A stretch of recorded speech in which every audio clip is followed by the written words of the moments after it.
Assalamualaikum warahmatullahi wabarakatuh.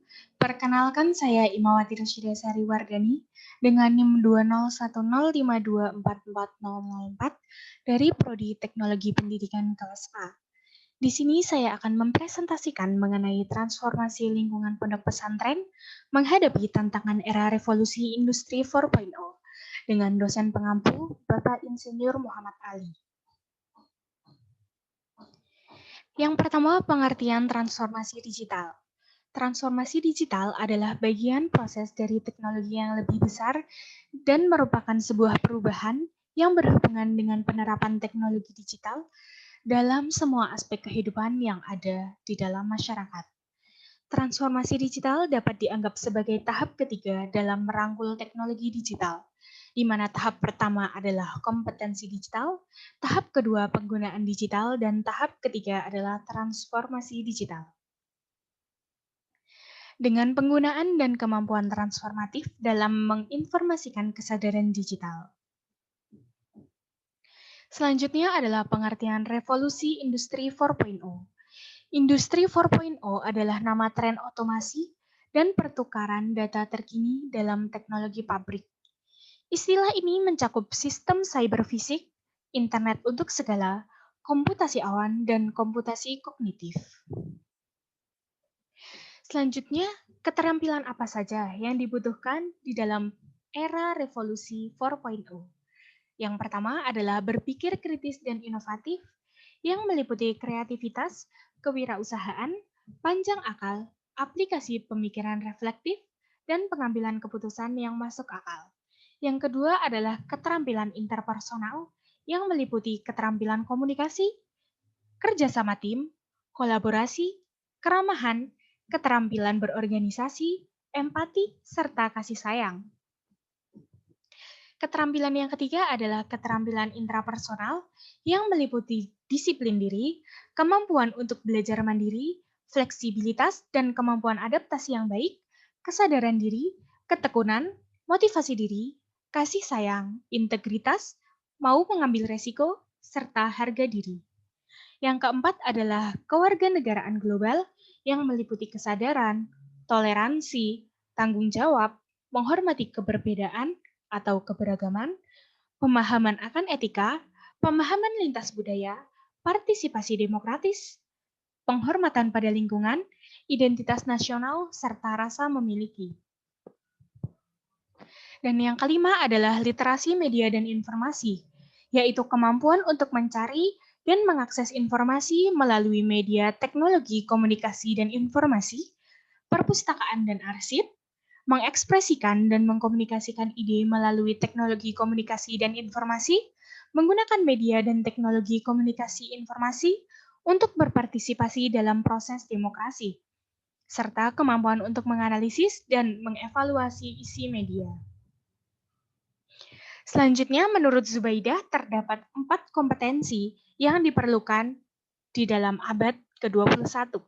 Yang pertama adalah critical thinking skill, yang merupakan salah satu keterampilan yang paling mendasar yang harus dimiliki dalam era revolusi industri 4.0, yaitu keterampilan berpikir kritis meliputi kemampuan mengidentifikasi, menganalisis akar permasalahan, kemudian mencari alternatif penyelesaiannya. Yang kedua adalah creative thinking skill, yang merupakan keterampilan yang berhubungan dengan keterampilan menggunakan pendekatan yang baru untuk menyelesaikan suatu permasalahan melalui sebuah inovasi ataupun sebuah penemuan.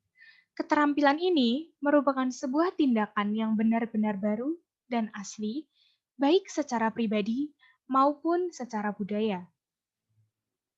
Yang ketiga adalah communication skill, yang merupakan kemampuan atau keterampilan dalam mengemukakan gagasan atau pendapat kepada orang lain, baik dalam bentuk lisan maupun tulisan.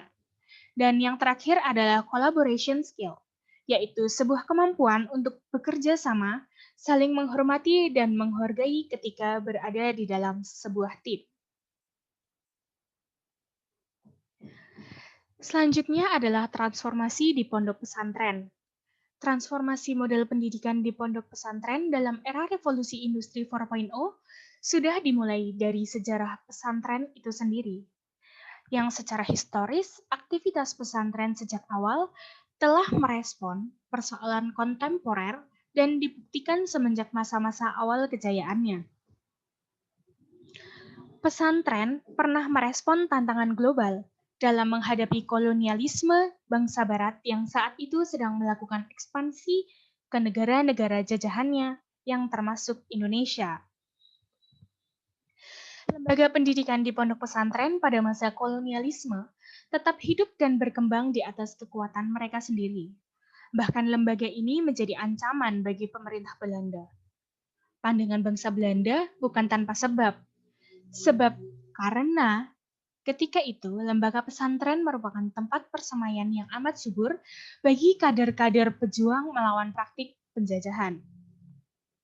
Atas dasar pandangan tersebut, maka ketika itu pesantren mengalami tekanan dari kolonial yang sangat berat, bahkan dianggap sebagai sarang pemberontak dan ancaman bagi kenyamanan kekuasaan kolonial pada masa itu.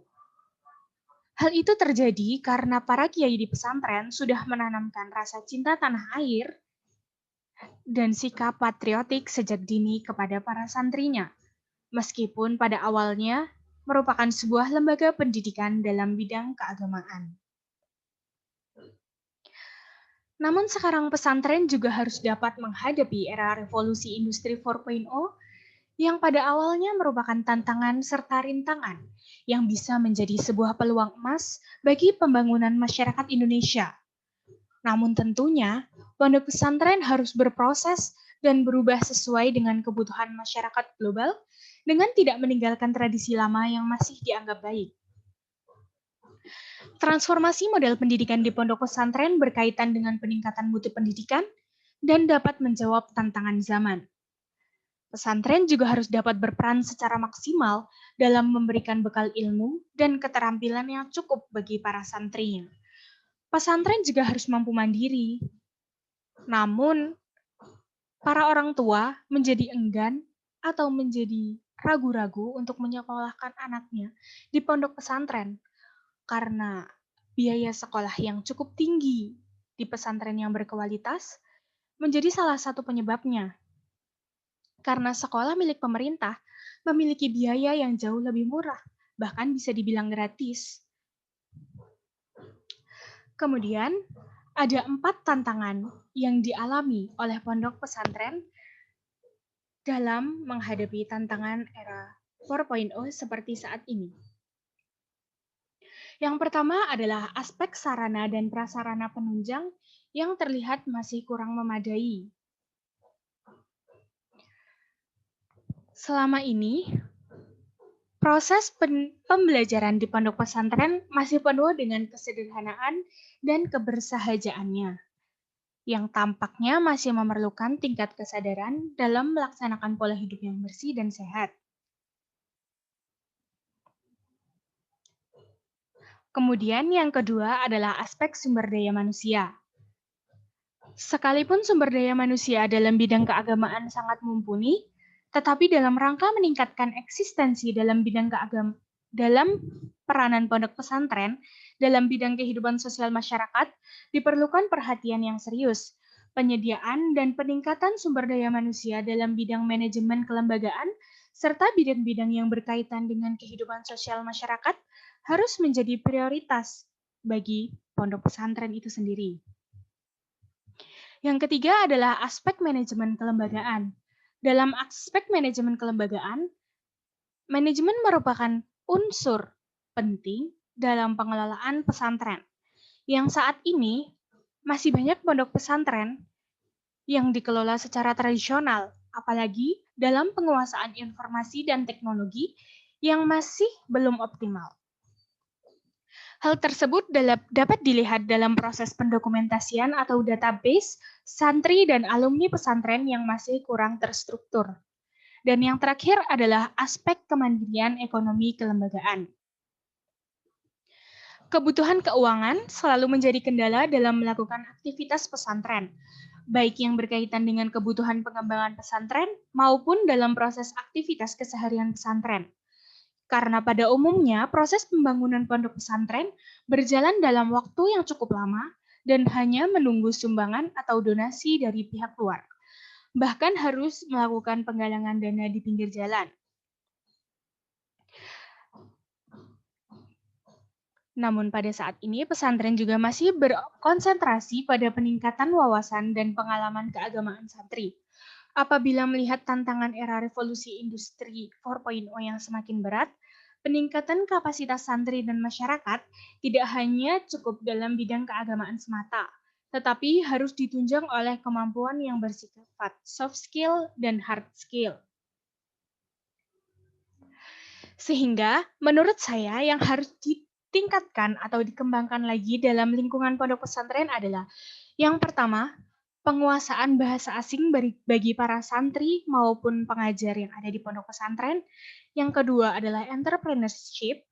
Yang ketiga adalah information and communication technology, serta kompetensi kekinian lainnya.